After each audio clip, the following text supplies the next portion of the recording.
இளம் விஞ்ஞானிகளை உருவாக்கும் புதிய தலைமுறையின் வீட்டுக்கொரு விஞ்ஞானி நிகழ்ச்சி பல்வேறு இடங்களில் நடைபெற்றது. இதில் மாணவர்கள் தங்களது படைப்புகளை காட்சிப்படுத்தினர். திண்டுக்கல்லில் PSNA பொறியியல் கல்லூரியில் நடந்த வீட்டுக்கு ஒரு விஞ்ஞானி நிகழ்ச்சியில் அரசு மற்றும் தனியார் பள்ளிகள் என 50க்கும் மேற்பட்ட பள்ளிகளிலிருந்து 500க்கும் மேற்பட்ட மாணவ மாணவிகள் பங்கேற்றனர். இந்த நிகழ்ச்சியை கலால் துறை உதவி ஆணையாளர் பால்பாண்டி, PSNA கல்லூரி முதல்வர் வாசுதேவன், துணை பதிவாளர் விஜய் ரிப்பன் வெட்டி குத்துவிளக்கு ஏற்றி தொடங்கி வைத்தனர். ஜூனியர், சீனியர் என 2 பிரிவுகளில் 300க்கும் மேற்பட்ட புதிய அறிவியல் படைப்புகளை மாணவர்கள் காட்சிப்படுத்தியிருந்தனர். வெற்றி பெற்ற மாணவர்களுக்கு PSNA பொறியியல் கல்லூரியின் தலைவர் ரகுராம், முதல்வர் வாசுதேவன், இணை பதிவாளர் விஜய் ஆகியோர் பரிசு வழங்கினர். சேரன் வித்யாலயா மேல்நிலைப் பள்ளியின் 7ஆம் வகுப்பு மாணவர்கள் சுகுதரன், வருண் ஆகியோர் ஜூனியர் பிரிவில் முதலிடமும், அச்சுதா அகாடமி பள்ளியைச் சேர்ந்த பழனிவேல் ராஜன், மோகன், ராகுல் ஆகியோர் சீனியர் பிரிவில் முதலிடமும் பிடித்தனர். டேயும் நைட்டும் லாங் ட்ராவல் போகிறவங்க இந்த கிளாஸை போட்டுட்டு போனாங்கன்னா டயர்ட் ஆகிட்டாங்கன்னா தூக்கிடுவாங்க. இதில் இருக்க ஐப்ளிங் சென்சார் டிடெக்ட் பண்ணி அடினோ போர்டுக்கு அனுப்பும். அடினோ போர்டு பஸரையும் லைட்டையும் ஆக்டிவேட் பண்ணோம். அப்போயே அவங்க எந்திரிக்காட்டி வெஹிக்கிளோட இன்ஜினை ஸ்லோ டவுன் பண்ணி நிப்பாட்டிடும்.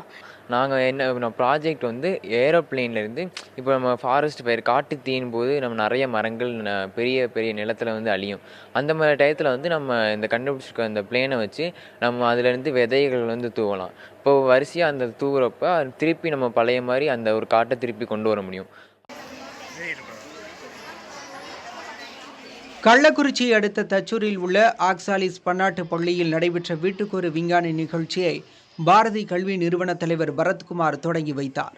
புதிய தலைமுறையுடன் ஆக்சாலிஸ் பன்னாட்டு பள்ளி இணைந்து நடத்திய இந்த நிகழ்ச்சியில் 50க்கும் மேற்பட்ட பள்ளிகளைச் சேர்ந்த 500க்கும் மேற்பட்ட மாணவ மாணவிகள் தங்கள் படைப்புகளை காட்சிப்படுத்தினர்.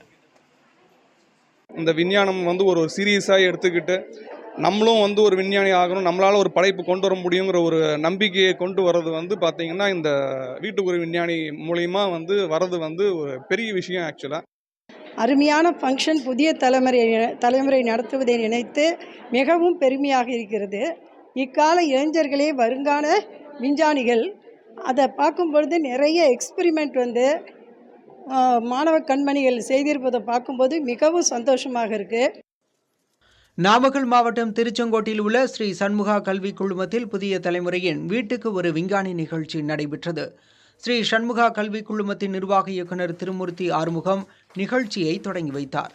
சங்ககிரி கல்வி மாவட்டத்திற்குட்பட்ட 40க்கும் மேற்பட்ட அரசு மற்றும் தனியார் பள்ளிகளிலிருந்து மாணவர்கள் கலந்து கொண்டனர். இதில் 350க்கும் மேற்பட்ட அறிவியல் படைப்புகள் காட்சிப்படுத்தப்பட்டிருந்தன. குறிப்பாக சமுதாயத்திற்கு தேவையான பல்வேறு நவீன தொழில்நுட்பங்கள் வாயிலாக நடைமுறை வாழ்க்கைக்கு தேவையான அறிவியல் படைப்புகள் இடம்பெற்றிருந்தன. ஸ்டூடெண்ட்டோட ஸ்கில்லை டெவலப் பண்ணுறதுக்கு, அவங்களோட டெக்னிக்கல் நாலேஜை இம்ப்ரூவ் பண்ணுறதுக்கு புதிய தலைமுறை எடுத்திருக்கிற அமேசிங்கான ஒரு இனிஷியேட்டிவ். இதில் சண்முகா இன்ஸ்டிடியூஷன்ஸ் பார்ட்டிசிபேட் பண்ணுறதுக்கு we are also privileged and happy to host. Salem ஜோனோட இதுங்க பண்ணுறோம். இதில் நல்லா பண்ணுற ஸ்டூடெண்ட்டுக்கு இதோட முக்கியமான மோட்டோ என்னென்னா, இதில் நல்லா பண்ணுற நல்ல ஐடியாவுக்கு நாங்கள் அதுக்கு மேலே என்ன சப்போர்ட் பண்ணலாம் அப்படிங்கிறது தான் எங்களோட குறிக்கோள். ஸோ இதில் பார்த்தீங்கன்னா ஸ்டூடெண்ட்ஸ் அமேசிங்கான ப்ராஜெக்ட்ஸ்லாம் நிறையா பண்ணிகிட்ருக்காங்க. கிட்டத்தட்ட ஒரு 300 ஸ்டூடெண்ட்ஸ்க்கு மேலே பார்ட்டிசிபேட் பண்ணிகிட்ருக்காங்க. இந்த ஸ்டூடெண்ட்ஸ்க்கு பார்த்தீங்கன்னா உண்மையிலே நல்ல ஒரு வருங்கால ஒரு தமிழ்நாடு ஒரு ஃபியூச்சரான ஒரு தமிழ்நாடு நம்ம பார்த்துட்ருக்கோம்.